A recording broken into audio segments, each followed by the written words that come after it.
like coming to all this, might like just some Malada, might just be a Clockwork Orange, Anthony Burgess. So, hello, welcome to our channel, Beyond Appearance, where and this time we're gonna discuss about the novel of Anthony Burgess, Clockwork Orange.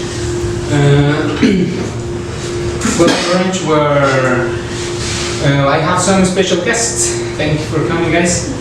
And so let's start the novel. It's a dystopian novel released in 1962 that has caused a lot of controversy since it was released because of the violence it seems, but now it's considered of culture.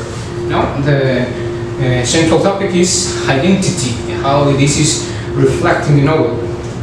Now, identity. We can define identity as the feel of being who or what a person or a thing is, but we all know that it's not just that. We can add some sort of factors that can define us better this concept of identity. So we have some. Well, of course, I would like to add the word identity. It's based on the word identitas from Latin, which means sameness. It's very important to say this because it's the relation that an individual has with himself or herself. So I think that to that definition we can add a little bit more about what makes up an identity. And according to some philosophers such as John Locke or David Hume, things such as experiences which create perceptions are ingrained into our memories, and these are part of what constitutes our identity. Yeah, and I think that another thing that we have to acknowledge that is involved in construction of identity is the environment in which we develop.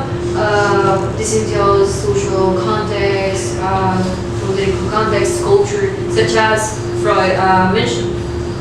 Yes, that's what we can define identity. This group we belong, like the belonging to the group, like the experiences and also the environment. But talking about the Clockwork Orange and this development of the principal character Alex, how can we see the beliefs and values? Definitely, there's something that we can get that define the identity from this character. So you have some ideas.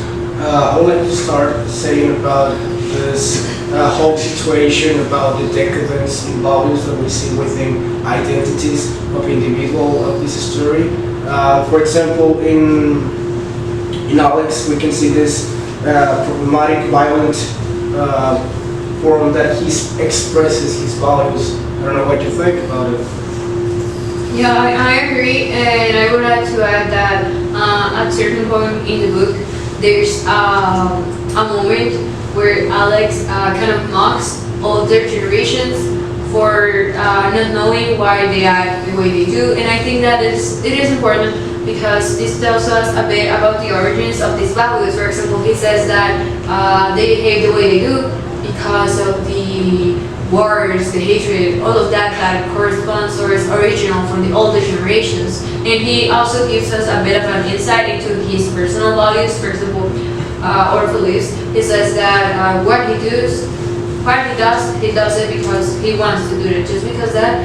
And he also states that the violence that is very common and very present, and also he says that is the nature of humans, and that it is not okay for society to try to inhibit that.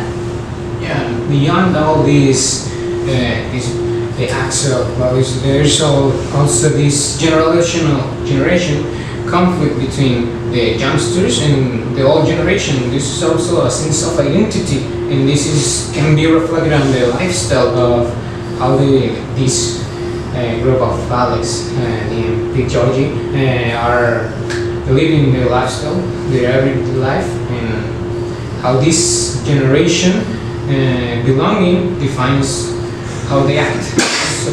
Yeah, I think that the generational conflict is reflected on, as you said, how these generations act, how the beliefs and the values that they have, and all of this can be shown in the lifestyle that they carry out in their everyday lives. For example, Alex and his friends, they engage in some rather violent activities such as raping or stealing, but these are still a manifestation of the ways in which they identify with their generation and how they interact with the environment. Yeah, this is like the whole legal altogether lifestyle and the conflict of the generation and the sense of identity, how they identify with this generation they have. But this can also be seen in the language. You know, there's this Natsat language that the author invented, and can be also a part of identity, right? Yeah, I think that overall language is very important, or it's a vital element of the way that we visualize or we perceive the world. For example, the concepts or the vocabulary that we use it holds certain fundaments that can be either equivocal or correct. For example, and they also can be associated. For example, certain concepts can be associated with negative elements, or can be has positive connotations. But they also, in this book in specific, the vocabulary is important because of Natsat, because Natsat belongs to a specific group that makes it exclusive and that it defines them in some way, because that's how they communicate, and older generations cannot understand them. Yeah. I would like to add, for example, it's very important to understand this part of the identities, because within identities and within the language and the relation between them, we can find that this is like a background to create documents about something. When we know the background of this gang, the background of Alex, this social background, we can get to understand what these words mean, what they're trying to say about the world that they're living. The language is basically a way to say, okay, this is our reality, this is how our identity is related to the world in which we're developing as individuals. I would just like to add how this is seen in the book. There are several passages or several chapters in which, for example, Alex is talking to older people and the vocabulary that they use is quite different. And there's also a part of the book in which Alex is talking with younger people, and they can see or they can notice the differences in the words that they employ in order to refer to certain things. And I think that this not only shows the importance of language, but also the remaining theme of generational conflict. Yeah, it's like the author is giving us clues about how the language is important fact of identifying this identity, this group of how the society is divided, also with the language. But we can also see some passages about the social organization. Some examples, like how does the social organization affect the identity of a group? Well, I think that it is certain that the social group in which you belong defines you to some extent, because that you always say, well, this is my role in society, this is partially who I am. And I think that this is seen in the book when Alex, well, we know that Alex belongs to a certain gang, but there are like a coexistence of different groups in the book or in this story or in this universe. For example, we have Alex's gang, but there's also different gangs and they have conflicts. And there's the group that is related to the authority of the state, and there's conflicts in there. There's the group that is a part of the older generation, of the younger generation, and we can see that there's always certain conflicts between them because of the, as we said before, they have different values, they have different perspectives and all of that. So another thing I think I could notice was that not only is there a conflict in between groups, but there's also a conflict within the same group. For example, there's a part in chapter 3 in which Alex and his friends have a small conflict when Alex declares himself as a leader and the others are not quite okay with that. So yeah, I think that conflict cannot only be seen from outside groups but also within. Yeah, I agree. And there's something that I would like to add that is regarding the social groups, but also the decadence of values. Because, well, the mayor, who is supposed to be this figure of power who protects civilians, in this case, it's not that version of a mayor. Because he is a powerful figure and he has influence over the territory in which they are. However, this mayor doesn't seem to have problem with breaking the laws or involving in illicit activities for the maintenance of his own reputation and to ensure his winning of his maintenance in the position that he's in. So I think that this tells us something about how decadence is present on every social group.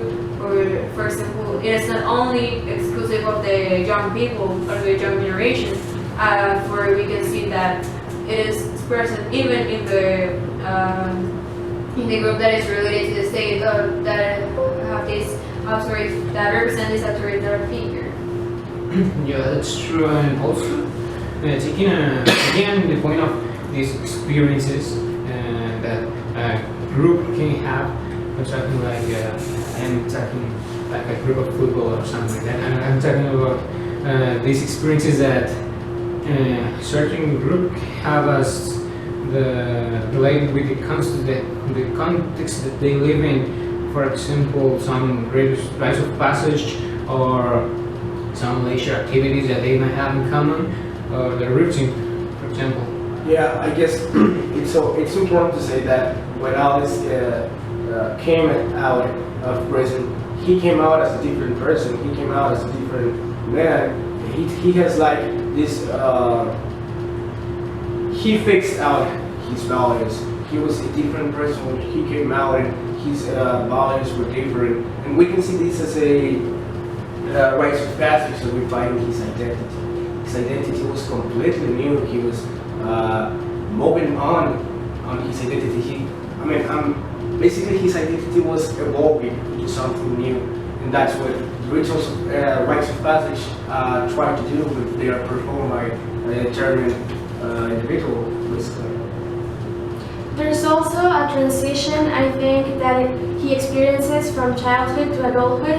We can see at the end of the book, and there's not a rite of passage per se, but there is this transition from one time of his life to another that does constitute an important part of who he is. Well, just these experiences that a person might experience should place them in this identity, this how they feel identified. But I think the decisions that one made to define your action is also a part of the identity. And I don't know if you remember this part of the book where Alex was going to be creating the little big sneak, this prize that held Alex tell him that a man who's not free to choice is not actually a man. So it is like these experiences, this language, all the things that we can think that define the identity of a person is also affected by the decisions of the person. That is also something that we can see in the book about choices. So, do you have something else to do? Well, I would just like to add, it's so interesting to see the development of the Alex character, the development of his identity. It's just, I guess it's my opinion, it's the most interesting thing that's found in the book. I still didn't like the end. I still didn't like the end though. I didn't like the end either. And me neither. Well, thanks for your attention, and we'll see you in the next episode of this podcasting. Thanks. Goodbye.